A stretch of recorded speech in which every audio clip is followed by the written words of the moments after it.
Welcome back to the happiness game for romantic relationships. I am Ija Martins, licensed marriage and family therapist and couple therapist. We'll continue our conversations on the energetic level of romantic relationships today.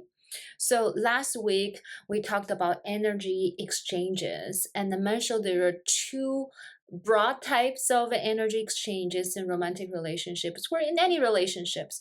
One is called resonance. The energetic interaction is resonating. The other is complementary. So today we focus on resonance. So what does it mean when energetically you're resonating with your partner? Think about a moment when you feel there's a flow between the two of you. There's this sense of ease and relaxation that you don't need to do much to make it happen. It could be a conversation that flow between the two of you. So there's intellectual exchange of energy. It could be physical. Let's say you're holding hands and you feel the warmth coming from your hand to their hand. You're really feeling this pulsation, vibration, very pleasant in your body, and they feel the same. There's an exchange that you want to be there forever. It could be sexually, and there's the sexual energy flowing between the two of you. You don't need to communicate with your words, and somehow you just sense what the other person is needed and what feels right. And there is this shared excitement and shared pleasure. So if I were to look at it into different steps or segments, so one, I think in common when you're resonating energetically is you're actually vibrating on very similar frequencies. So as we all beings of made of water, that we have vibrations, that when we're giving out energy has a certain frequency. Everything has a frequency in life, including the light bulbs and including the sun, including our table even have vibrations. So when we are vibrating on very similar frequencies, similar enough, not exactly the same necessarily, similar enough, there is a going through, almost like the electric current. It's going through, it's connecting. And number two, there might be some variations. One person might add a little variation of their frequency. And then it's not too different. It's similar enough that the other will vibrating on similar levels together. And then it's there's open boundary. Each of them open their boundary to a certain extent to allow the other person's vibration to impact them, to influence them. So we stay connected. So that's resonating energetically. I want to tell you a little bit about color today. I want to use the example of color because I will show you a watercolor I did on energetic resonating in relationships. But I wanted to give you some basic concepts so you understand what I'm talking about. So I'm a painter, and this is a color wheel that we use oftentimes in painting and trying to mix colors. So if it says here, using any tint, tone, or shade. So a tint is something you add white to it. See, this is violet. You add white to it, it becomes this color. That's called the tint of violet. If you add gray to this color, violet, you get this. This is called a tone. That's a little bit gray. And if you add black into this color, you get that. That's called a tint. So, oh, sorry, that's called a shade. So it's a tint, tone, and shade. So those are the colors. This is the color. And then this is how the variation of the color. And basically how much light you add to the color. There's more light, there's a less light, even more less light, the least light of the color. And so those within the same category, that is what we call very similar vibration, right? With a little bit difference, but not so different. So when you are using any tint, tone, or shade, or just of this just one color in your painting, it is called monochromatic. It is a very harmonious. It gives people a very harmonious color. Like if you look at my painting here, this jigsaw puzzle, there's some really similarity here. It's monochromatic. That's how you say it. And it's harmonious, give people a sense of ease and relaxation. And when you use the neighboring colors, for example, if we're using red and red orange or red and red violet, those colors called analogous, analogous, analogous, analogous. So similar neighboring color. So there's enough transition. Also, is not very jarring. It also gives you a feel of harmony, but adds more interesting, right? If you look at here, and here there's some pink here that add a little bit purple that make it still pretty harmonious. It's interestingly harmonious, comfortable. Well, when you do cross the wheel, say this blue with orange, that's often used. Blue and orange is across the wheel. It's called complementary. So they're very different. They're opposite, but they somehow create this sense of it goes. It's comfortable. Now we'll talk about it next week, the complementary. But today I want to talk to you about the energetic resonance by using either color next to each other. It's called, I can't say that name, analogous, or monochromatic.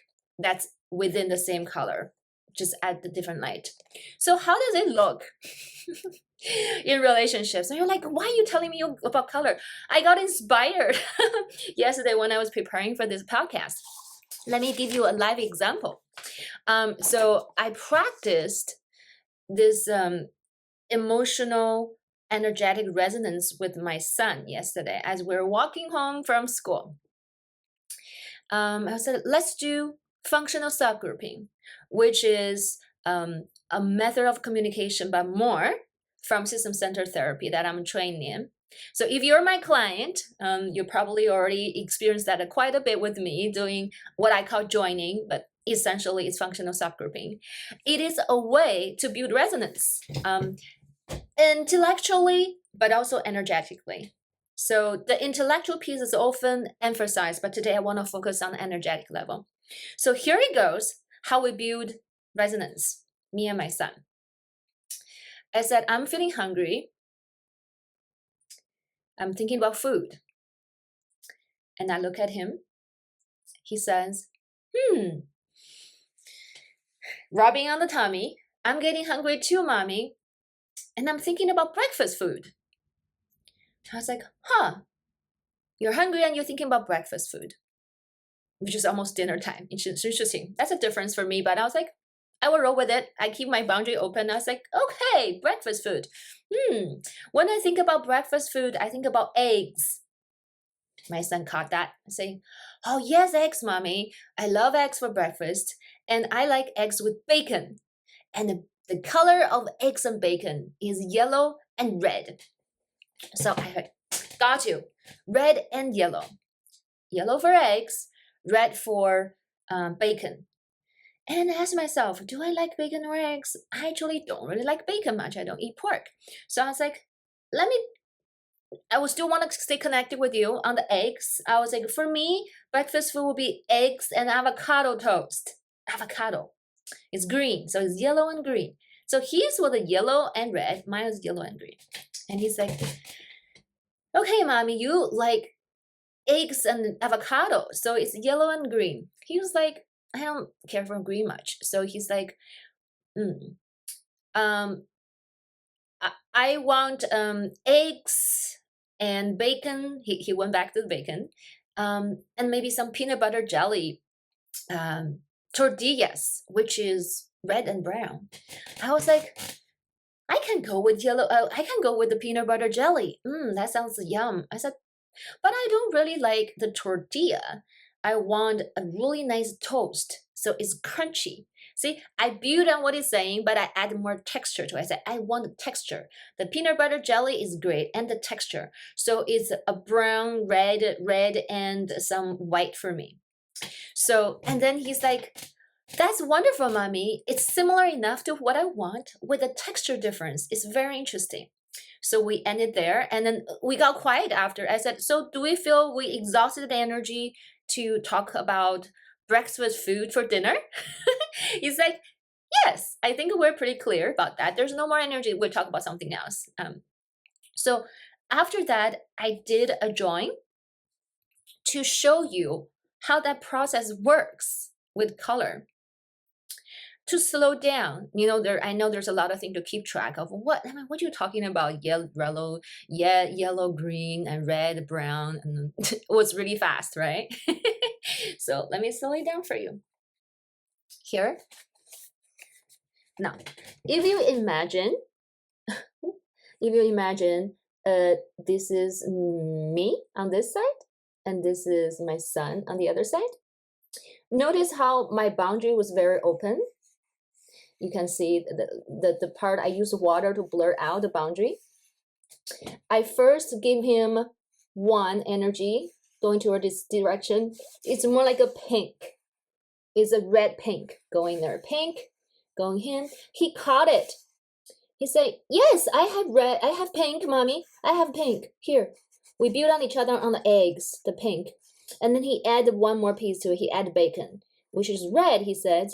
So it's the pink and red energy that comes out back at me, which I received openly. That's just one step. And later, I gave him more back and forth. So we repeat this process many times.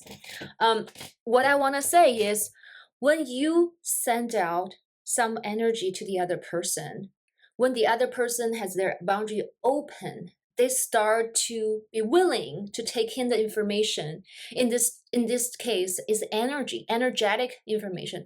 All information has a frequency, has energy. And they take it in and they start to find any part of them that can resonate with that. Well, I have some red in there. I have some red. I can join you on the red. We're all both red together, but then I have a little difference. So now he did a tint. He added some pink, add white to red, and it's pink, right?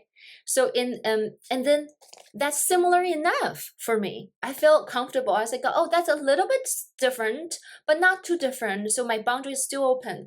I'm receiving that. And then I'm going to work on that within myself, see if I have anything similar, and then maybe I'll bring something a little bit different, maybe an adjacent color,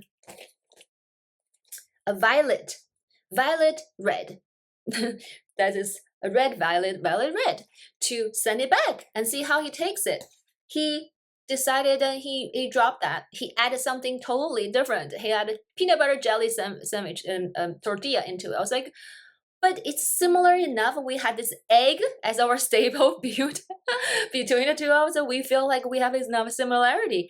And then I find when my boundaries are open, I found more similarity and resonance with his peanut butter piece, and I add my difference, the crunchy toast to it.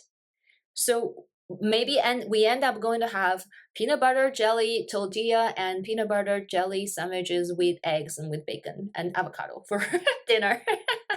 If we were integrate everything into our conversation, right? What comes out of it is not important. It's the process when we're talking about it. We really enjoy this energetic dance, back and forth with our boundaries open, and let ourselves being worked on a little bit by the other person's energy. And we had a lovely interaction energetically.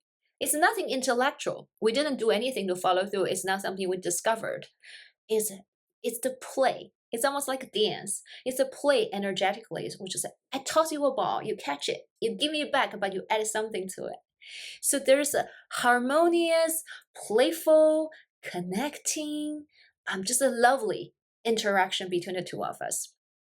So you may already have that with your partner sometimes, but my point today is to give you a tool to think about in a different way. Think about in a way of arts, of color, of play, and how can you do it with your partner, not habitually that you got to pull in, where at the beginning of dating is very easy to do. Can you consciously create this kind of emotional energetic resonance in your relationship? The more energetic resonance you have, the more foundation and resources you have to do what? To integrate your differences between the two of you, which we'll talk about next time. One way of integrating differences energetically is to be complementary to each other's energy. Right? Until next week, my friends. Bye.